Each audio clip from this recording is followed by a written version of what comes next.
जय माताजी मित्रों, तमारुं स्वागत है।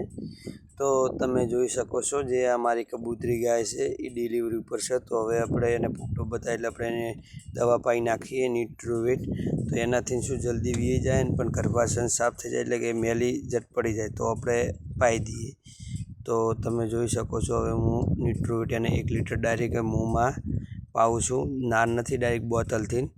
फावे से ये मित्रों डायरेक्ट पाई सके छे, ना फावे ये हरखी बाधी अने एने नारथी पवाय। आ डायरेक्ट पावाथी ढोराई जाए। तो जो तमे मैं 1 लीटर एने न्यूट्रोवेट पाई नाख्यु बराबर, पछी ए थोड़ी वार आराम करे एटले 10-15 मिनिट में हवे बच्चू आपी देशे।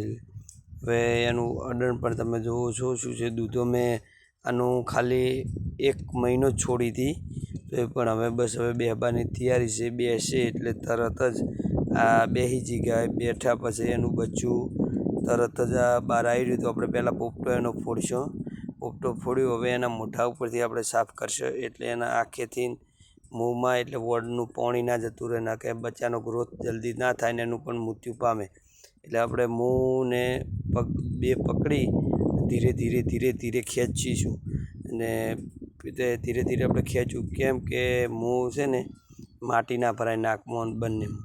पछी आपणे देखीशुं के वासળી छे के वासळो। तो आपणे जोयुं तो के वासळो, पण जे भगवानने गम्युं ते खरुं, वासळो के वासળી।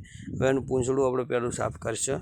પૂંછડું સાફ કર્યા પછી એને આપણે ખોણ મિલ દેશે। તો આપણે ગોળ, પછી 8000 કપાસ પાપડી, સોયાબીન ચૂની એ મિલ દીધું। એનાથી એને થોડો પાવર રહે, તો એ પણ આપણે ખવડાવી દીધું। તે ટોપલો હવે ડાયરેક્ટ જ એના મેં થોડું 100 ગ્રામ 200 ગ્રામ જેવું આ તેલ અને એ બધું કોરે કોરું મૂકવાનું, પલાળવાનું નહીં। એનાથી શું છે, એના તાકાત એટલે એનર્જી રહે। વિયાણા પછી તરત જ જે 5-10 મિનિટ પછી એ ખાઈ રહે એવું જો તરત જ એનું દોઈ નાખવાની। તો તમે જોઈ શકો છો। તો એનો બાવલાનો કેવું બાવલું બનાવ્યું છે, મેલીનો તોતણો લટકે છે। તો આપણે હવે બચ્ચાનું જોયું તો કે લોહી થોડું જાતું હતું, એટલે આપણે એને દોરો બાંધ્યો।